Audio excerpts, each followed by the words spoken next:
When the companion of the Prophet, peace be upon him, entered a town to bring them the message of Islam, he put it very beautifully.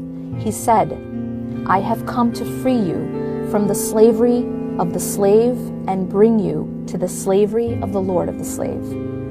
Within this statement lies a powerful treasure. Locked within these words is the key to empowerment and the only true path to liberation.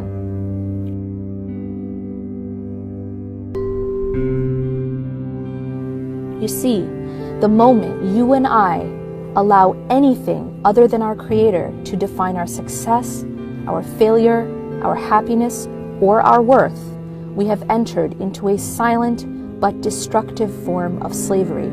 That thing which defines my self-worth, my success, or my failure is what controls me, and it becomes my master. The master which has defined a woman's worth has taken many forms throughout time. One of the most prevalent standards made for women has been the standard of men. But what we so often forget is that God has honored the woman by giving her value in relation to himself, not in relation to men. Yet as some ideologies erased God from the scene, there was no standard left but men. As a result, the woman was forced to find her value in relation to a man, and in so doing, she had accepted a faulty assumption.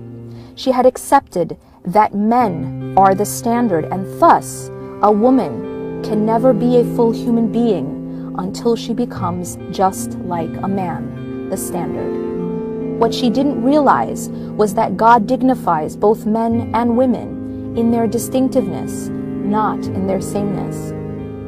When we accept men as the standard, suddenly anything uniquely feminine becomes by definition inferior. Being sensitive is an insult. Becoming a full-time mother, a degradation. In the battle between stoic rationality, considered masculine, and selfless compassion, considered feminine, rationality reigned supreme. But a Muslim woman does not need to degrade herself in this way. She has God as the standard. She has God to give her value. She doesn't need a man to do this. Given our privilege as women, we only degrade ourselves by trying to be something we're not, and in all honesty, don't want to be, a man. As women, we will never reach true liberation until we stop trying to mimic men and value the beauty in our own God-given distinctiveness. And yet in society, there is another prevalent master which has defined for women their worth. And that is the so-called standard of beauty. Since the time we were little, we as women have been taught a very clear message by society. And that message was, be thin, be sexy, be attractive, or be nothing.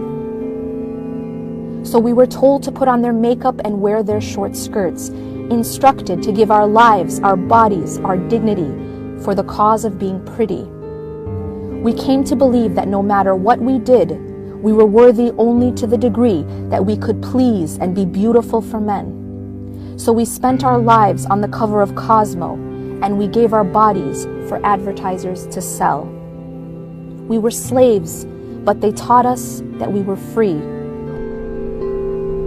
God says in the Quran, "Verily, the most honored of you in the sight of God is the one who is the most righteous." So you are honored, but it is not by your relationship to men, either by being them or pleasing them.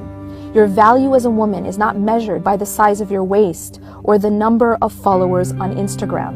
And so I ask you to unlearn. I ask you to stand up and tell the world that you are a slave to nothing, not to fashion, not to beauty, not to men. You are a slave to God and God alone. I ask you to tell the world that you're not here to please men with your body. You're here to please God. So to those who mean well and wish to liberate you, just smile and say, "Thanks, but no thanks." Tell them you're not here to be on display, and your body is not for public consumption. Make sure that the world knows that you will never be reduced to an object or a pair of legs to sell shoes. You are a soul, a mind, a servant of God, and your worth is defined by the beauty of that soul, that heart, that moral character.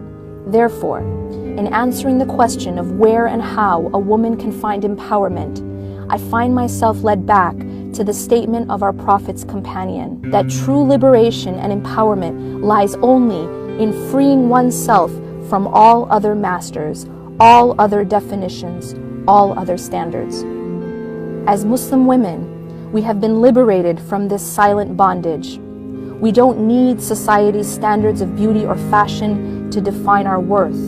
We don't need to become just like men to be honored. And we don't need to wait for a prince to save or complete us. Our worth, our honor, our salvation, and our completion lie not in the slave, but in the Lord of the slave.